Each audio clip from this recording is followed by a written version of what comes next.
إن الحمد لله نحمده ونستعينه ونستغفره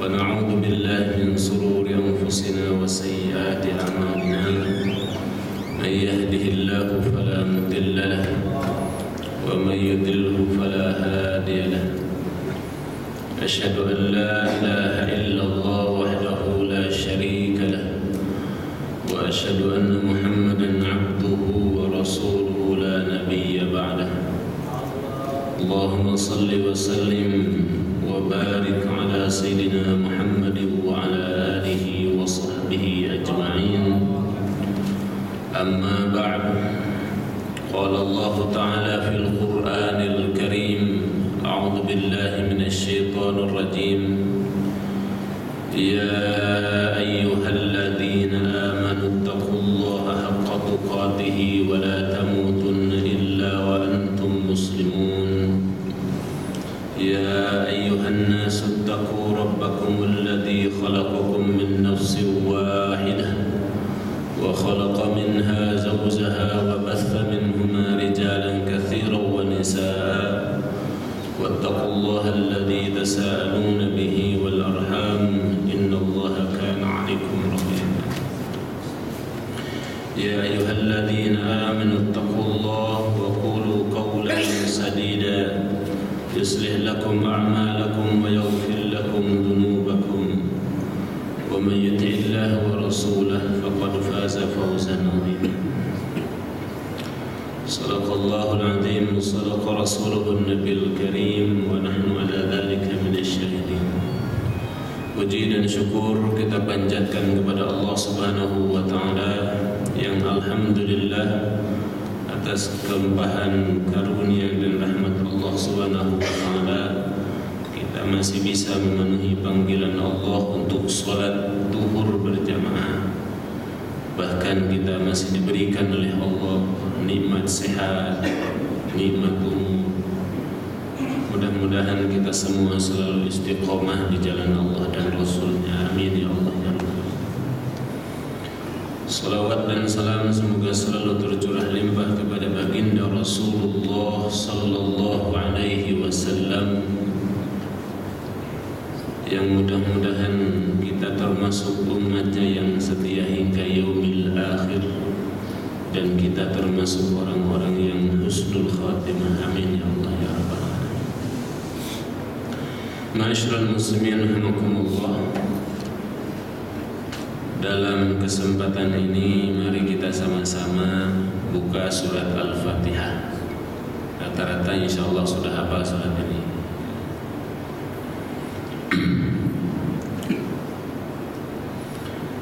Surat Fatihah ini surat yang cukup unik.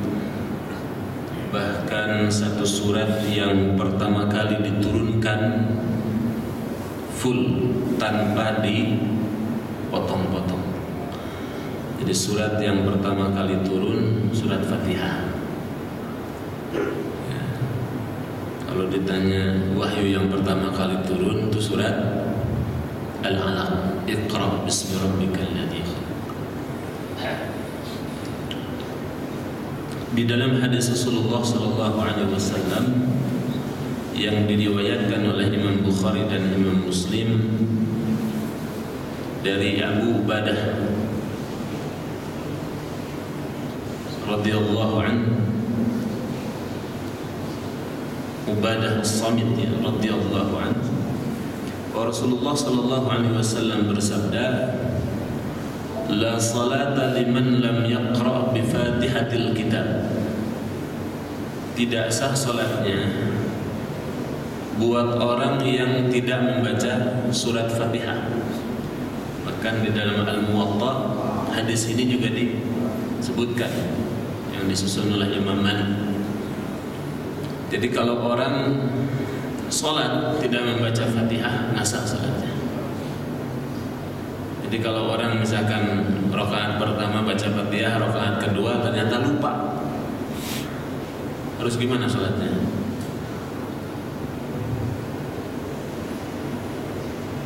Harus gimana? Hah? Harus diapa?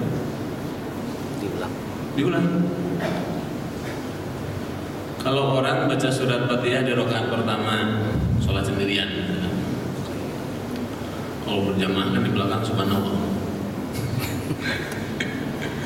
Kalau langsung surat subhanallah gitu pasti. Kan imannya berjamaah begitu, ketika salah ada yang ingatkan. Tapi kalau sholat sendirian ternyata lupa dia nggak baca Fatihah rakaat kedua. Mesti bagaimana kalau sholat zuhur misalkan rakaat kedua lupa nggak baca Fatihah? Mesti ngulang lagi sholatnya dari mana? Hah? Nggak tahu? Astagfirullahaladzim.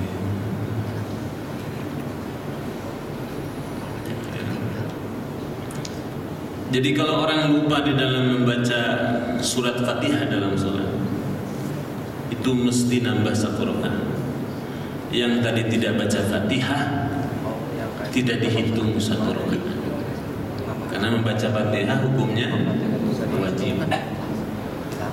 Kalau dalam rukun sholat itu termasuk rukun sholat.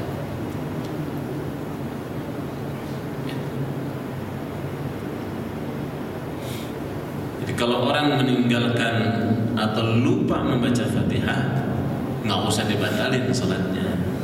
Pas dia nyadar tuh di rakaat ketiga ternyata rakaat kedua tadi nggak baca Fatihah, maka yang rakaat kedua tidak dihitung satu rakaat. Dan itu jumhur ya, para ulama-ulama bahkan imam mazhab yang 4, jumhur mereka mengatakan wajib membaca surat Fatihah di dalam sholat. Jadi kalau nggak baca Fatihah nggak sah sholatnya. Karena rata-rata orang hafal surat Fatihah. Orang nggak bisa baca Quran aja surat Fatihah hafal, ya kan? Kadang yang begitu. Yang bisa baca Fatihah tapi baca Al-Quran nggak bisa, ada?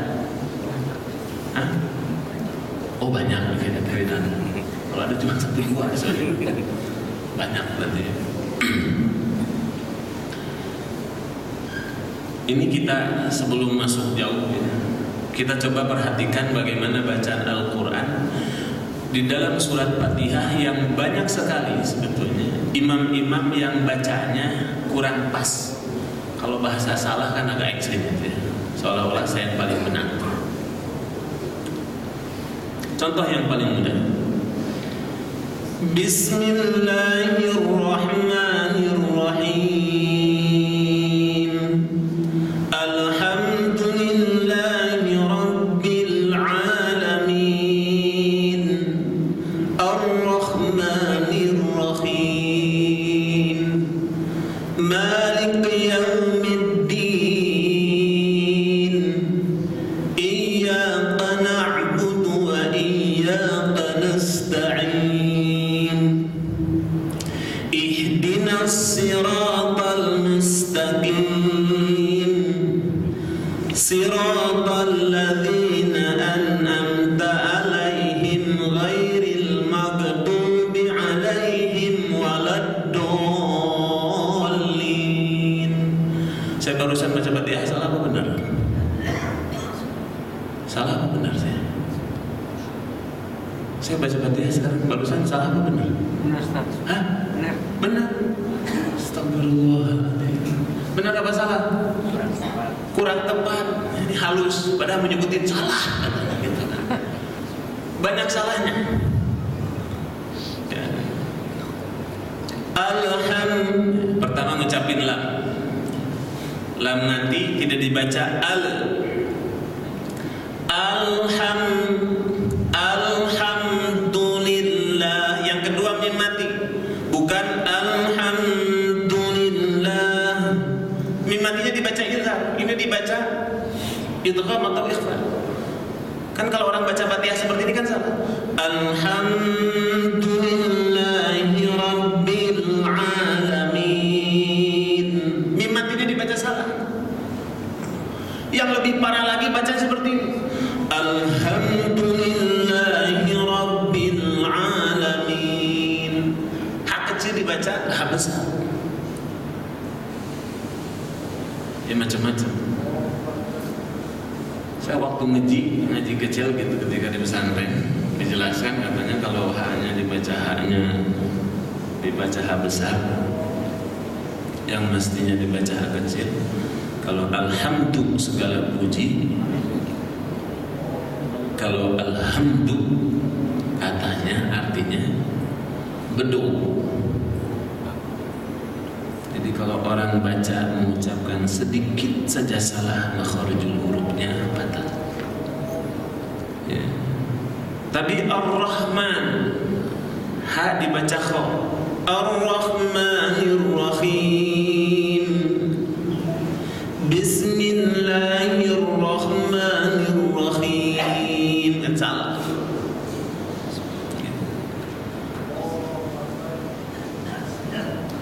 Maliki yaumiddin. Kaf dibaca qaf. Ya kaf saja. Bacanya begitu ya begitu. Maliki yaumiddin. Ya, tidak mentang-mentang biar fasihat ya, kelihatan kalau bahasa Sunda itu lekoh. Tahu lekoh? Ada orang Sunda sini? Mana ya? Saya salah ngomong berarti. Nggak salah jadi. Iyyaka na'budu wa iyyaka nasta'in. Kalau Imam Ibnu Katsir menyebutkan, kalau orang baca seperti ini salah total. Ya. Karena kalau dia baca iyanya tanpa syaddah, iyyaka na'budu, iyyaka artinya iya cahaya matahari, na'budu yang kami sembah, bukan nyembah Allah. Jadi kalau orang baca Fatihah, iyyaka na'budu wa iyyaka nasta'in, nah itu salah.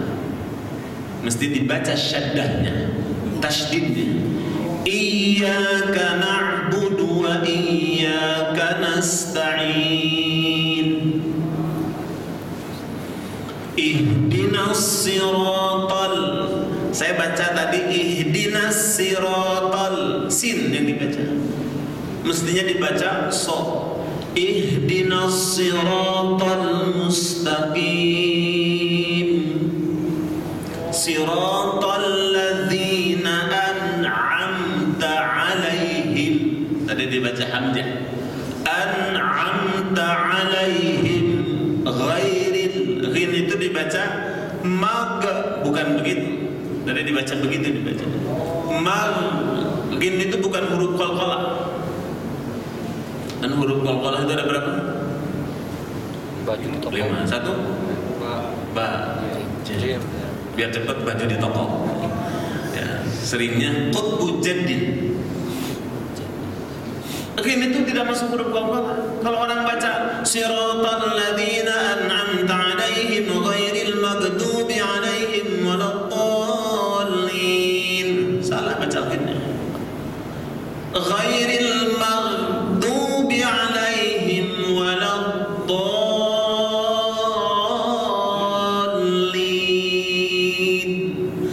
Maghdubi ghairil maghdubi. Ya, itu dari bacaannya. Kalau tajwidnya kelihatan orang mengerti tajwid semua. Cara bacaannya, cuman tidak sedikit, mohon maaf. Ini insya Allah bukan yang di sini. Saya pernah ketika sholat datang ke masjid orang, sholatnya sholat yang jahar, bacaannya tidak sedikit, imam-imam yang kurang pas bacaannya. Jadi makharijul hurufnya tidak sesuai, panjang pendeknya tidak sesuai. Ya, padahal ketika orang mengimami sholat itu, yang diangkat menjadi imam siapa? Yang paling baik bacaannya, yang kalau bahasa mudahnya yang paling fasih. Ya ummul qaum aqra'uhum li kitabillah. Paling baik bacaannya terhadap kitab Allah Subhanahu wa taala. Itu ada dalam Sahih Muslim. Ya. Surat Fatihah ini Allah menjelaskan dalam Al-Qur'an disebut sab'un minal masani. Sab'ul masani. 7 yang diulang-ulang. Berapa kali saya hari semalam kita mengulang surat Fatihah? 17. Berapa? 17. Minimal 17 kali. 17 rakaat, 17-nya wajib baca surat Fatihah.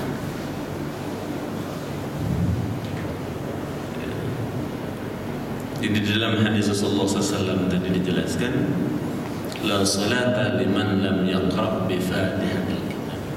Tidak sah buat orang yang salatnya tidak baca surat Fatihah. Maka kalau seseorang mengimami, perhatikan saja bacaan Fatihahnya, ya, apakah baik atau tidak. Surat Fatihah ini jumhur mufassir menjelaskan turunnya di Makkah. Bahkan kata seorang ahli sirah, di antaranya Syekh Mubarakfuri, menjelaskan bahwa Fatihah ini diturunkan oleh Allah 1 tahun katanya sebelum hijrahnya Rasulullah SAW. Perintah salat ini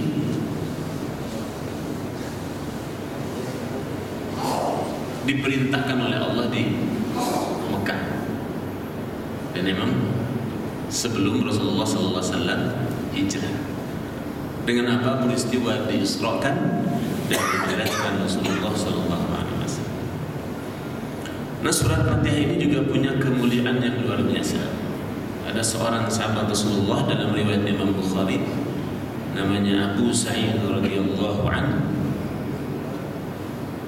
Rasulullah mengatakan kepadanya, maukah aku ajarkan satu surat yang luar biasa keutamaannya? Setelah engkau keluar dari masjid ini, ya. Lalu selesai sholat, Abu Sa'id nyamperin lagi pada Rasulullah, ya Rasul, bukankah engkau mau mengajarkan kepadaku satu surat? Rasulullah sambil memegang pundaknya, bacalah olehmu. Rasulullah membaca surat Fatihah ini, alhamdulillahirabbil alamin sampai waladhdallin. Surat Fatihah ini surat yang di dalam hadis yang lain disebutkan juga termasuk surat ruqyah. Tahu surat ruqyah? Surat apa?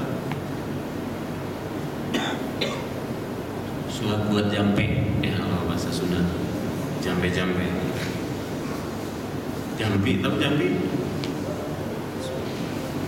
Kalau jampi dukun kan macam-macam, tapi ini dibacain surat Al-Fatihah. Itu dalam hadis yang sahih dijelaskan. Ada seorang Arab Badui yang datang kepada beberapa orang sahabat yang sedang dalam perjalanan.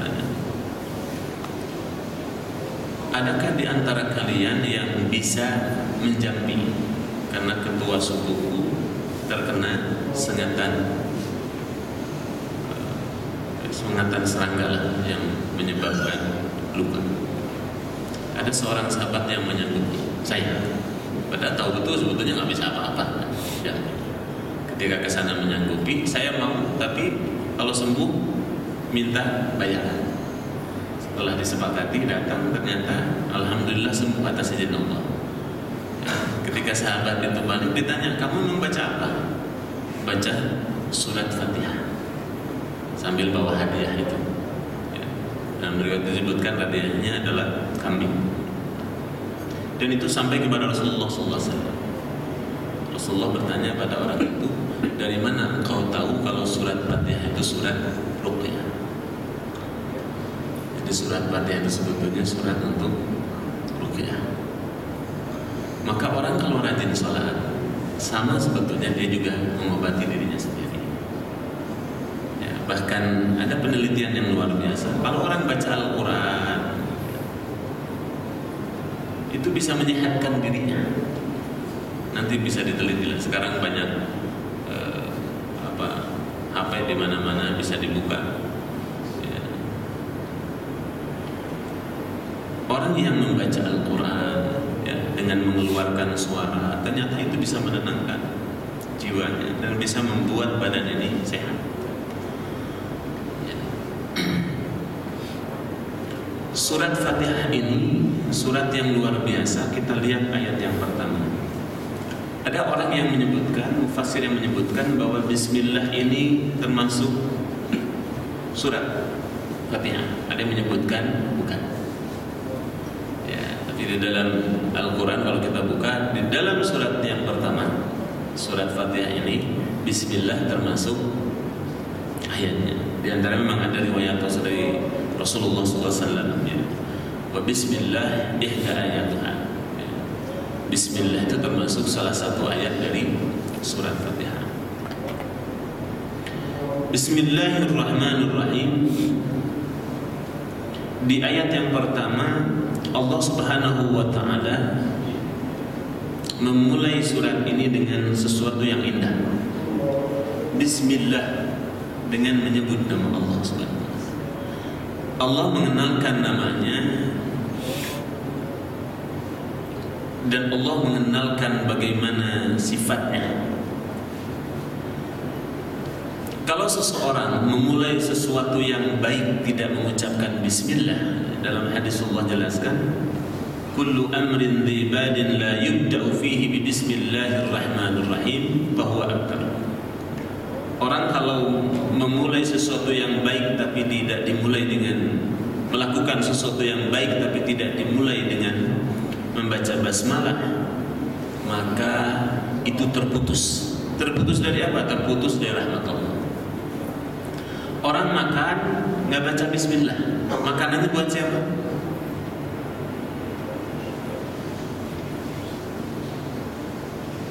Kalau kita makan terus tidak baca Bismillah, makanannya buat siapa? Buat setan. Mohon maaf kalau suami mendatangi istri itu tidak baca Bismillah, kan ada doanya gitu. Apa doanya? Ngapa? Udah punya istri? Mesti dihafalin doanya. Ya, karena dalam hadis Rasulullah SAW dijelaskan, kalau seorang suami mendatangi istrinya lalu mengucapkan Bismillah, Allahumma jannibna syaitan wa jannibish syaitan ma razaqtana, maka bayi yang lahir itu tidak akan dicelakakan oleh syaitan. Apa? Kalau nggak hafal kita sama-sama belajar ayat baca doa itu. Ini masih muda semua saya. Udah apa belum? Astagfirullah. Anaknya udah berapa? 3 atau 2? Ya. Allahumma Bismillah, Allahumma jannibna syaitan wa jannibish syaitan ma razaqtana. Saya kebetulan sebelum nikah udah hafal hadis ini. Ya disiapin. Karena kalau seseorang mendatangi istri lalu tidak berlindung kepada Allah, setan ikut andil di situ. Makan coba. Kalau makan itu tidak mengucapkan Bismillah, nggak usah aneh kalau kita ketika sholat malas, mau ngaji malas. Karena tenaganya bukan untuk ibadah, tapi untuk maksiat.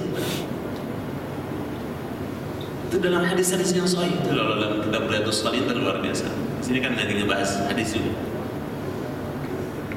Bagaimana orang kalau makan tidak mengucapkan Bismillah, makanan itu untuk syaitan, bukan untuk dunia. Maka tidak usah aneh kalau ada tenaga, bukan untuk taat kepada Allah, bahkan untuk maksiat. Apalagi kalau makan paling enak begitu. Kalau buka puasa itu lontong, gorengan, ya kan? Enakan gimana makan?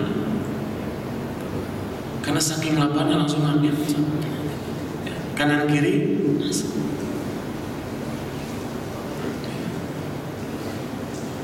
Sesuatu yang baik kita mau bekerja juga ibadah.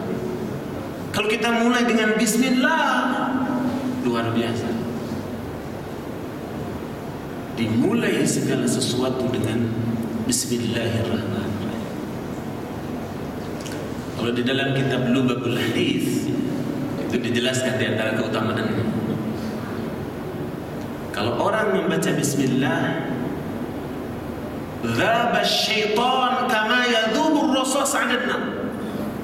Setan itu hancur seperti hancurnya timah di atas api. Sebenarnya setan itu tidak berdaya, cuman bisikin kita doang. Coba datang waktu sholat, emang setan pernah melarang kita, merantai kita? Pernah nggak? Tidak. As-salatu khairum minan naum. Waktu dengar sholat begitu adzan, gimana waktu dengar itu adzan? Kedengaran nggak? Kedengaran nggak waktu adzan itu? Apa masih tidur? Ada juga orang sudah kedengaran. Ya ntar aja, masih ada waktu. Belum komat. Iya, pas sudah komat, ntar aja lah, tanggung. Jam 5 juga masih ada waktu. Akhirnya salat subuh di siang-siang. Setan cuma membisikkan.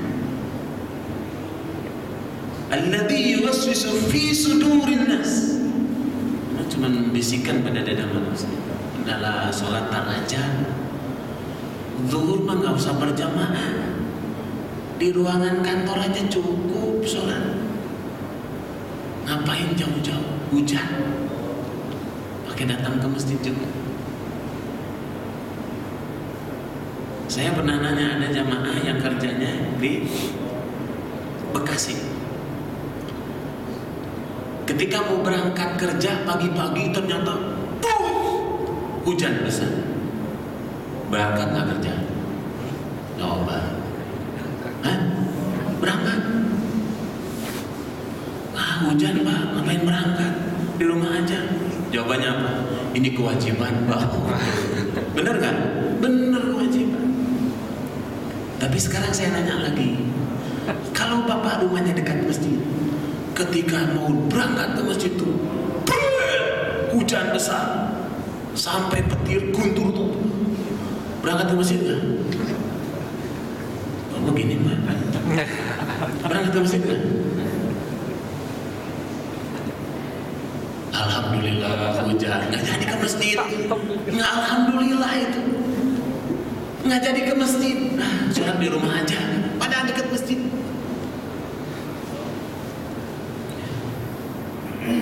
Maka kalau orang yang memulai segala sesuatu aktivitas yang baik, dia mulai dengan asma Allah,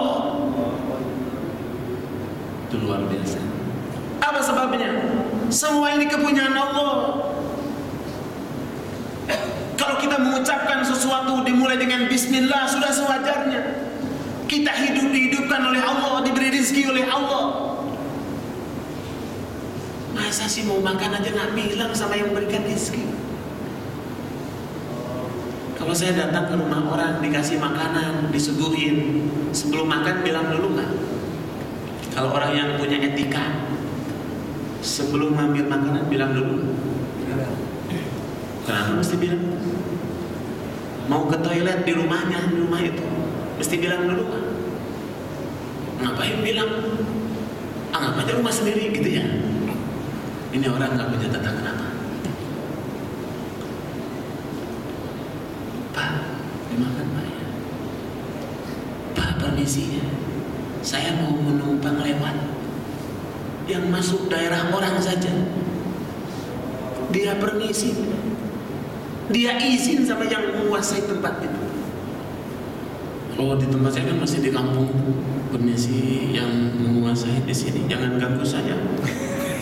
Kan ada ini sungai-sungai gitu kan. Kan kalau di kita itu memang kadang-kadang gitu. Hantunya hantu miskin. Ada di sungai Jurik Jarian di situ. Hantu miskin. Ya. Nah, kalau enggak Nyi Blorong, ada kerjaan memang di laut itu kan. Tuyul kan ada kerjaan, cuma nyolong duit orang. Ya kan, mohon maaf, nggak betul begitu gitu ya. Beda dengan yang di jinnya di Baghdad, jin di mana-mana gitu, mungkin lainnya namanya. Nggak tahu di Baghdad apa, Nyi Blorong ada atau enggak. Jurik Jarian ada. Itu sebutan saja. Tapi yang jelas orang mau lewat ada yang sampai permisi. Permisi Mbak, jangan ganggu saya. Kita dihidupkan oleh Allah. Ketika kita dikasih rezeki, dikasih kesehatan, mestinya kita bilang kepada Allah, Bismillahirrahmanirrahim, dengan menyebut asma Allah. Allah itu Ar-Rahman, Allah yang Maha Pengasih. Ada nggak yang tidak dikasih oleh Allah? Semuanya dikasih. Mau orang durhaka, orang sholat, orang maksiat, dikasih oleh Allah. Saya pernah ditanya, saya tiap hari sholat duha, tapi nggak kaya-kaya, bohong katanya. Saya tanya, memang sholat duha itu buat kaya? Nggak tahu. Ya, memang sholat duha buat kaya? Memang sholat itu bikin orang kaya? Kalau sholat akan bikin kaya, orang akan datang ke masjid. Masjid penuh. Duhur berapa sam tadi? 2 sam. Subuh berapa sam sini? Nggak ada orang malah di sini. Di sini memang ada orang khusus. Masjid sini nggak ada ya. Ya Allah. Coba lihat. Mestinya sholat yang 5 waktu, kalau itu bikin orang kaya, penuh ke masjid. Karena memang sholat itu bukan bikin orang jadi kaya. Kalau sekali orang ke masjid jantung langsung jadi kaya, orang bakal datang ke masjid semua. Dan niatnya sudah bukan karena Allah, karena ingin kaya. Allah ngasih siapapun, Allah ngasih kepada siapapun, tidak pandang bulu. Orang durhaka pun Allah kasih kesempatan. Bahkan orang yang bikin onar, bikin kerusakan, tetap Allah kasih kesempatan hidup di muka bumi ini. Luar biasa. Allah mengasihi siapapun. Ar-Rahman, tidak pandang bulu Allah kasih. Orang durhaka, orang beriman pun Allah kasih fasilitas di muka bumi ini. Itulah sifat Allah yang rahman. Tapi Allah mempunyai sifat Ar-Rahim. Ini asma-asma Allah yang luar biasa. Nas'aluka ya man huwa Allahul ladzi la ilaha illa huwa ar-Rahmanur Rahimul Malikul Qudusus Salamul Mu'minul Muhaiminul Azizul Jabbar. Kalau bisa apa? Ada yang sudah apa? Alhamdulillah Pak, semua banyak. Karena sudah jam 1, insya Allah kita lanjutkan lain kali. Ada yang mau disampaikan? Ini jam 1? Kurang. Oh kurang ya, itu jam 1. Itu kelebihan berarti ya. Belum selesai berarti. Tapi ada yang mau disampaikan dulu? Ini 1 ayat belum selesai. Mana? Berarti udah ngerti semua. Bingung? Nah, kalau bingung gak usah ngaji lagi. Ya, ditanya, ngerti? Enggak juga. Bingung ya, gak usah ngaji lagi. Berarti gak ngerti-ngerti nanti ya. Ya, itu luar biasa. Ya, jadi kalau kita mengambil ibrahnya dari surat Fatihah ini, mestinya kita menguasai surat ini dengan sebaik-baiknya. Ya, kalau artinya kan rata-rata sudah tahu surat Fatihah, minimal kita juga ngerti artinya. Kalau misalnya ini lebih paham lagi, kita tahu apa maksudnya, diperbaiki bacaannya. Karena ini sholat tiap pagi, tiap hari, ya, sehari 5 kali. Maka kalau orang baca Fatihahnya yang 17 itu 17 kali diulang-ulang, nggak betul bagaimana sholatnya itu. Ya, kalau orang baca Fatihahnya nggak betul, boleh diperbaiki bacaannya, insya Allah. Kalau tidak ada Sudah jam 1. Oh ada, nambahin. Oh, ini nambahin biasa. Betul. Ini Pak, kalau Bismillah itu kan termasuk ayat pertama. Kalau di sholat berjamaah wajib dikeraskan. Ya. Kalau dalam sholat berjamaah apakah harus dikeraskan? Ini bisa dibuka nanti ya. Dalam hadis-hadis Rasulullah SAW dijelaskan ya. Ini banyak sumbernya ya. Pertama, Rasulullah SAW mencontohkan beliau membaca Bismillah dijaharkan. Ini hadis sahih. Jadi kalau ada orang baca Bismillahirrahmanirrahim, Alhamdulillahi Rabbil Alamin, dan seterusnya. Ada juga orang yang baca Bismillahnya disirkan. Alhamdulillahi Rabbil Alamin, tapi dia baca Bismillah. Silahkan. Sebenarnya di antara yang diwajibkan, bahkan Imam Syafi'i di antaranya, kalau imam ada yang mewajibkan itu setiap membaca Fatihah, setiap rakaat, apa tuh? Ta'awudz. Kalau Imam Syafi'i kata menyebutkan cukup di rakaat yang pertama. Jadi membaca ta'awudz itu wajib. A'udzu billahi minasyaitonir rajim, baru Bismillahnya dijaharkan. Atau Bismillah ta'awudz, Bismillah disirkan, siapa? Terus kalau yang imamnya disirkan, benar apa salah? Benar. Yang dijaharkan benar. Terus yang salah yang mana? Yang salah yang nggak sholat. Ya. Jadi dua-duanya benar, yang salah yang mana? Yang nggak sholat. Di sini kan sholat semua kan? Nggak salah kan? Nah, jadi kita nggak usah nyalahin imam. Oh, imam salah nih nggak baca Fatihah, nggak baca Bismillah. Atau imam beda dengan saya, itu belum tentu. Ya, dia bacanya disirkan. Dua-duanya hadisnya sahih. Terus mana yang lebih kuat? Sebenarnya yang disirkan itu lebih kuat. Tapi saya baca Bismillah dijaharkan terus, silakan. Hadisnya juga sahih. Kalau kita menafikan itu berarti menafikan hadis Rasulullah SAW. Padahal itu benar, Rasulullah mencontohkan. Ini kalau masalah guru ya nanti ribet deh jadinya. Oh ini nggak boleh ya. Saya ngambil jalan tengah. Mau disirkan silakan. Mau dijaharkan silakan. Bapak senangnya yang mana? Senang disirkan apa dijaharkan? Dua-duanya luar biasa itu. Itu namanya rakus.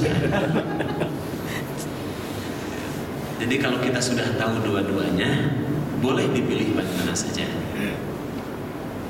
Kalau saya sering saya menjaharkan, sering saya juga mensirkan. Kapan saya mensirkan? Duhur sama asar saya mensirkan. Ada yang mau ditanya lagi? Oh iya, nambahin ini nanti. Pengen tanya aja. Oh, pengen penjelasannya. Ustaz, apa sih arti tauhid uluhiyah atau rububiyah sama ilah sama rububiyah? Betul. Nah, ini sebenarnya luar biasa. Di antara ulama yang cukup familiar di kita. Saya baca itu dalam tafsir Al-Azhar yang disusun oleh Profesor Dr. Buya Hamka. Sebenarnya kalau kita baca Fatihah, ini tidak ada kaitannya dengan itu. Memang ilmu tauhid ada nggak? Ada sebetulnya. Ilmu tauhid itu untuk apa? Untuk menjelaskan bahwa sesungguhnya kita mesti bertauhid kepada Allah dengan benar. Kalau ada orang yang membagi-bagikan, silahkan saja. Tapi benarkah ada dalam riwayat bahwa Rasulullah membagi tauhid itu? Bisa jadi tidak. Tapi ini yang menjelaskan, diantaranya Buya Hamka. Di dalam tafsir Al-Najjar dijelaskan, nanti bisa dibuka ya. Kalau melihat di ayat pertama, ayat kedua, ayat pertama Bismillah, terus ayat kedua, ayat ketiga, ayat keempat, di dalam Fatihah ini ada mengandung unsur ketauhidan pada Allah. Satu, tauhid uluhiyah. Apa sebetulnya tauhid uluhiyah? Ini kata Profesor Dr. Buya Hamka. Meyakini bahwa Allah lah satu-satunya Tuhan, tidak ada Tuhan yang mesti disembah. Ya. Saya dulu ketika di pesantren belajar juga, tapi memang bukan begini belajarnya. Saya belajar tentang aqaidul iman. Ya. Yang keduanya tauhid rububiyah. Kita mesti yakin juga bahwa Allah lah yang memelihara segala sesuatu, termasuk memberikan rezeki kepada kita. Jadi Allah satu-satunya Tuhan yang mesti disembah. Tidak ada ilah selain Allah. Dan tidak boleh kita beribadah kepada selain Allah. Begitu juga tauhid rububiyah. Ada juga tauhid mulkiyah. Apa itu? Meyakini bahwa Allah lah yang menguasai, yang merajai dunia dan akhirat. Tidak ada yang lain. Sebenarnya inti-intinya ketauhidan kepada Allah. Walaupun ada juga orang yang tidak menerima pembagian ketauhidan ini. Buat orang yang menerima silahkan saja, yang penting jangan musyrik kepada Allah. Ini kan masalah ilmu. Karena saya juga belajar ketika di pesantren, belajarnya bukan itu. Allah itu Esa. Esa dalam apa? Zatnya, af'alnya, sifatnya. Sifatnya, zatnya, af'alnya. Tidak ada satupun yang menyerupai sifat, zat dan af'alnya Allah Subhanahu wa ta'ala. Baru sifat-sifat wajibnya dijelasin. Sifat wajib ada berapa Allah itu? 20. Sifat mustahil 20. Ya memang beda. Beda metode. Tapi dengan begitu apakah kita menyebutkan bahwa Profesor Dr. Buya Hamka yang menjelaskan ini sesat? Kan salah juga. Ini masalah ilmu. Bisa jadi beda belajar, beda guru, beda pemahaman. Saya kebetulan dari kecil sudah biasa beda pemahaman. Jadi kalau ketemu yang berbeda nggak usah aneh. Tapi kita tetap mesti punya keyakinan. Keyakinan itu mesti dilandasi dengan ilmu. Lalu jangan juga kita menganggap salah orang, menghina orang, menghujat orang, menyesatkan orang dengan mengatakan apa? Saya paling benar. Lah ini kan orang sombong. Iblis paling doyan sama orang demikian. Fala tuzakku anfusakum dalam surat An-Najm. Huwa a'lamu biman ittaqa. Dia yang paling tahu. Allah yang tahu siapa di antara yang paling takut pada Allah. Jadi jangan merasa diri kita benar, jangan merasa diri kita suci. Ini ada hal yang menarik. Kalau kita dengan Buya Hamka kan jauh. Buya Hamka ulama besar. Saya pernah baca Buya Hamka kalau mendatangi tempatnya Kiai Haji Abdullah Syafi'i, beliau mengikuti mulai dari salatnya bahkan yang lainnya. Padahal Buya Hamka tidak kunut ketika bermakmum dengan Kiai Haji Abdullah Syafi'i. Buya Hamka ikut kunut. Begitu juga katanya ketika Kiai Haji Abdullah Syafi'i datang ke Buya Hamka. Sebenarnya dua-duanya benar. Ini masalah ilmu. Tapi kalau kita pahami, di dalam Al-Quran dijelaskan secara tersirat. Ya, orang Fatihah ini sebetulnya mengandung ketauhidan nih, bahwa Allah cuma satu. Ya silakan, itu manusia yang memahami. Namanya tafsir banyak tuh. Lalu tidak lantas bahwa tafsir Al-Azhar, tafsir Ibnu Katsir yang paling benar, tidak. Imam Al-Qurtubi punya penafsiran sendiri, punya. Imam At-Tabari juga, bahkan beda-beda selain setiap ulama itu. Jadi kalau orang meyakini bahwa Allah lah satu-satunya Tuhan yang mesti disembah, pertanyaannya benar? Memang betul. Satu-satunya Tuhan yang menguasai betul. Masalah pembagian ini memang ada yang bilang tidak ada. Ya, tapi Profesor Dr. Buya Hamka menjelaskan surat Fatihah ketika menafsirkan surat Fatihah itu luar biasa. Dan beliau diantaranya menjelaskan itu mengandung unsur ketauhidan kepada Allah di dalam surat Fatihah ini. Lumayan jam 1:10.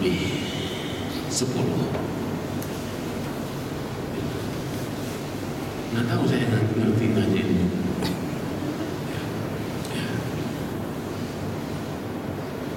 Jadi bisa jadi bingung. Kalau bingung udah kita pulang saja. Saya kira insya Allah baru Bismillahirrahmanirrahim belum. Mudah-mudahan Allah Subhanahu wa taala anugerahkan pada kita ilmu yang bermanfaat sehingga kita bisa mengamalkan dalam kehidupan sehari-hari. Karena doa kepada Allah adalah Allahumma inni as'aluka ilman nafi'an, ilmu yang bermanfaat yang luar biasa. Kita tutup dengan doa kafaratul majlis. Subhanaka Allahumma wa bihamdika asyhadu an la ilaha illa anta astaghfiruka wa atubu ilaik. Wa assalamualaikum warahmatullahi wabarakatuh.